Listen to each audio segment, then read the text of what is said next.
প্ৰায়বোৰ সদৌ অসম ছাত্ৰ সন্থাকে ধৰি সংগঠনসমূহৰ লগত আলাপ আলোচনা কৰিছিলে আৰু তেখেতসকলেও এটা ঐক্যমতত উপস্থিত হৈছিলে যে এনআৰসি আৰু আধাৰ কাৰ্ডৰ কোনো প্ৰত্যক্ষ সম্বন্ধ নাই আৰু সেই কাৰণে আধাৰ কাৰ্ডসমূহ যদি ভাৰত চৰকাৰে বিতৰণ কৰে তেতিয়াহলে কাৰো আপত্তি নাথাকিব। এই বিষয়টো আমি কেবিনেটলৈকে লৈ গৈছিলো।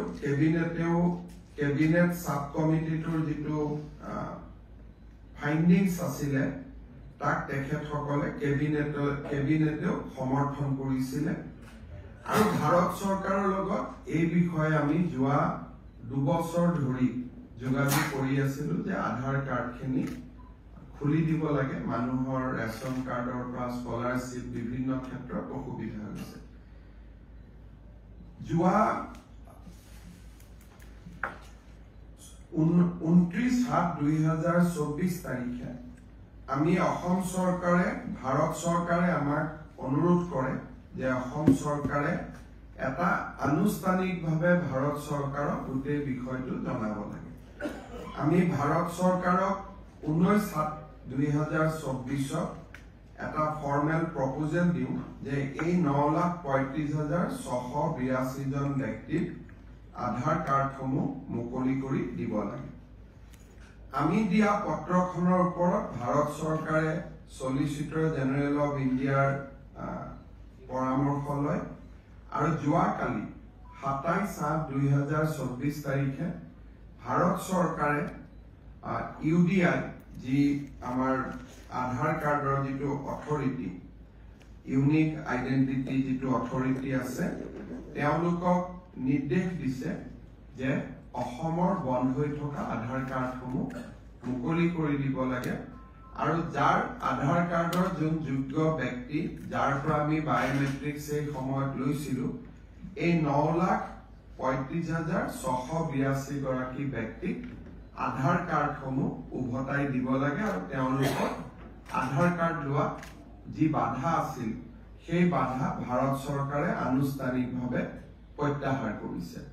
ইয়াৰ ফলত এতিয়া অসমত এই এটা বহুদিনৰ যিটো এটা ইস্যু পঞ্জীভূত হৈ আছিলে 9,35,682 গৰাকী ব্যক্তি তেওঁলোকৰ আধাৰ কাৰ্ড পোৱা পথ প্ৰশস্ত হ'ল আৰু মই ভাবো যে অহা 15 দিন এমাহৰ পৰা ভিতৰৰ পৰা তেওঁলোকে নিজৰ আধাৰ কেন্দ্ৰত গৈ আধাৰসমূহ সংগ্ৰহ কৰিব পাৰিব য'ত তেওঁলোকে বায়োমেট্ৰিক্স দিছিলে বা ইউডিআই কৰ্তৃপক্ষই বেলেগ ব্যৱস্থাও কৰিব পাৰে যে তেওঁলোকে ক'ত গৈ আধাৰ কাৰ্ডখিনি সংগ্ৰহ কৰি লাগিব।